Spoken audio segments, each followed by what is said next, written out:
Ciao a tutti ragazzi, mi chiamo Nicola Bianchi e questo è il mio canale di Street Photography. Oggi voglio parlarvi di una delle ottiche più interessanti del sistema Fujifilm, il 27 mm 2.8.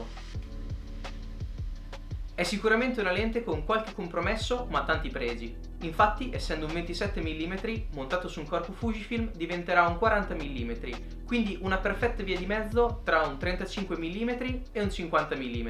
Per questo è anche un ottimo punto di partenza per capire se si preferisce passare in un futuro a un 35 mm o a un 50 mm, ma in questo caso, per gli indecisi, anche 40 non sono poi così male. Per esperienza, un diaframma che apre 2.8 è comunque più che sufficiente per la street photography, anzi spesso si è soliti usare diaframmi molto più chiusi.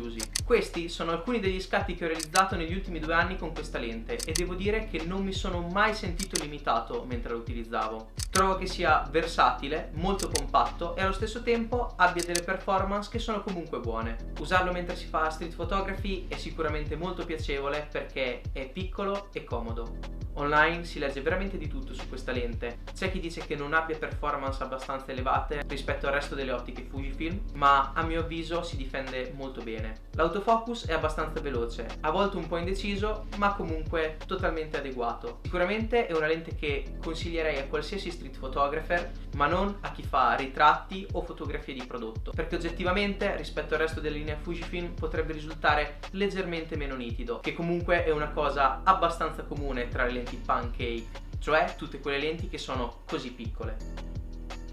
Sì, perché quando lo monterete sulla vostra Fuji vi sembrerà quasi di non avere un'ottica, soprattutto se siete soliti usare ottiche zoom come il 1655 2.8. Insomma, con una lente così piccola è difficile trovare una scusa per non avere la macchina sempre con sé. E questa per uno street photographer è una cosa fondamentale, perché come tutti sappiamo, lasciare la macchina fotografica a casa equivale a perdere degli scatti. La nuova versione di quest'ottica correggerà quelli che secondo me sono gli unici 2 piccoli difetti che questa lente si porta dietro. Infatti finalmente sarà weather sealed, non che questo abbia mai fermato qualcuno dall'usarla sotto la pioggia, e in più, come sappiamo, nemmeno le macchine fotografiche Leica sono weather sealed e costano decisamente di più.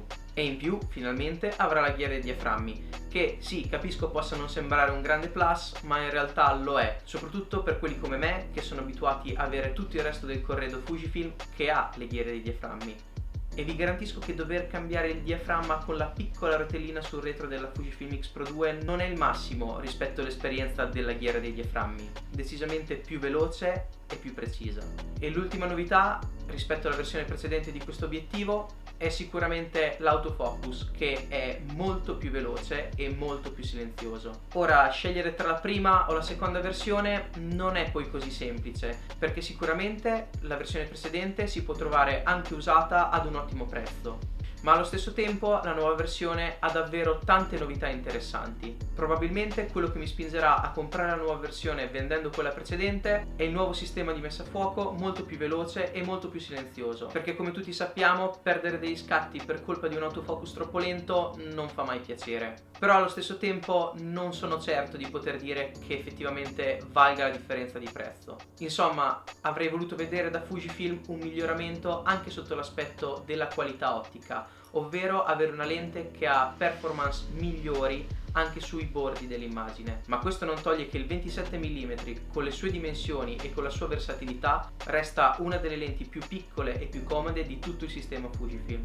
e sicuramente una delle mie preferite. Bene, per oggi è tutto, spero che il video vi sia piaciuto e fatemi sapere nei commenti se anche voi usate il 27 mm e soprattutto quale delle 2 versioni preferite. Ricordatevi di lasciare un like e iscrivervi al canale. E in ogni caso, ci vediamo nel prossimo video.